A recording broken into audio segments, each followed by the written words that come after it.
मीरपुर नाम के शहर में तेजस अपनी पत्नी नीरू के साथ रहता था। पति पत्नी दोनों ही नौकरी करते थे। एक दिन तेजस गांव अपनी माँ के पास फोन करता है। हेलो, प्रणाम माँ। जीते रहो माँ, तुम दादी बनने वाली हो हैं? अरे वाह, ठीक है बेटा, मैं कल ही आती हूँ। जब माँ जी शहर पहुंची तो बेटे बहू ने बहुत अच्छे से स्वागत किया। लीजिए माँ जी, चाय। अरे गर्मा गर्म पकोड़े ले आओ माँ के लिए। नीरू रसोई में गई और 2 मिनट में ही पकोड़े ले आई। जी ये लीजिए। बहू जादू से बनाए हैं क्या? अभी तो रसोई में गई थी। यम्मी।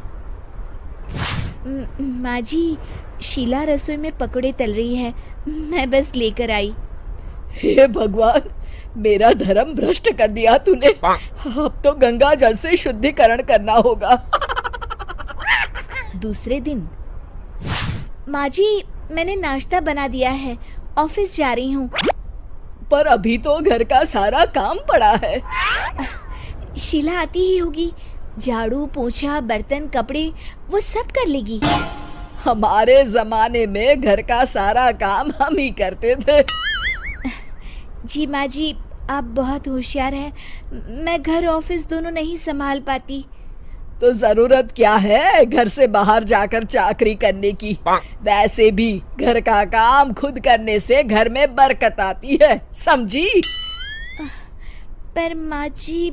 पर वर कुछ नहीं, इस महीने की पगार मिले फिर ऑफिस बंद है। हाँ। रात को नीरू तेजस से कहती है, सुनिए जी, माँ जी बोल रही थी कि मैं नौकरी छोड़ दूं। वैसे ठीक ही तो है, अभी तुम्हें आराम की जरूरत है। फिर भी आराम कहाँ, शीला को छुड़ाने के लिए बोल रही थी। तो अब 24 घंटे में इतना काम तो कर ही सकती हो। पर जॉब पसंद है मुझे, घर पर मन नहीं लगेगा। अगले दिन जब दोनों ऑफिस के लिए निकल रहे थे, मेरी तो कोई कीमत ही नहीं है इस घर में। माँ जी, आजकल महंगाई बहुत है, रहन सहन भी बदल गया है, दोनों नौकरी करते हैं तभी ठीक रहता है। अच्छा, तू कहना क्या चाहती है? मेरा बेटा तुझे बिठा के खिला नहीं सकता? तू ही इस घर का खर्च चला रही है, हैं? नहीं माँ जी, मेरा वो मतलब नहीं था।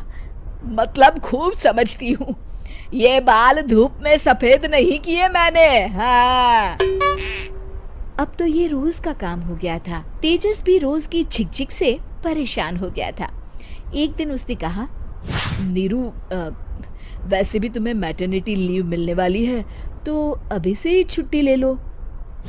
पर क्या, मेरी सैलरी अच्छी खासी है। आखिर नीरू ने रिजाइन कर दिया। जब बच्चा हुआ तो घर में सब बहुत खुश हुए।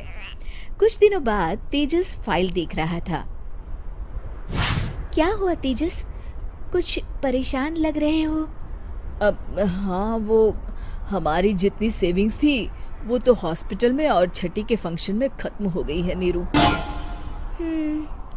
और अभी वैसे मंदी चल रही है तो मैं बोल रही थी कल मुन्ना को हेपेटाइटिस का टीका लगवाना है। नीरू, क्या पोस्टपोन नहीं कर सकते? नहीं जी, बिल्कुल नहीं। अब तेजस को समझ में आ रहा था कि उससे गलती हुई है। पैसों की कमी का असर घर के माहौल पर भी पड़ रहा था। अगले दिन, बेटा मेरा चश्मा और ये दवाइयाँ ले आना, पर्चा देते हुए माँ जी ने कहा। जी।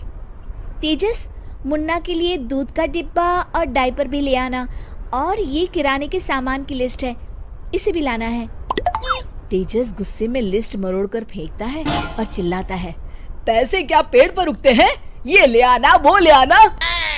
अरे पर ये जरूरत का सामान ही है। वो गुस्से में बिना कुछ कहे ऑफिस चला गया। अरे लंच तो ले जाइए। नीरू दौड़कर डिब्बा पकड़ाती है। एक दिन खाना खाने के बाद, नीरू, अब तो मुन्ना कुछ बड़ा हो गया, तो अब तुम वापस ज्वाइन कर लो ना जॉब। पर इस रिसेशन में जॉब मिलना बहुत मुश्किल है। ट्राई तो करो।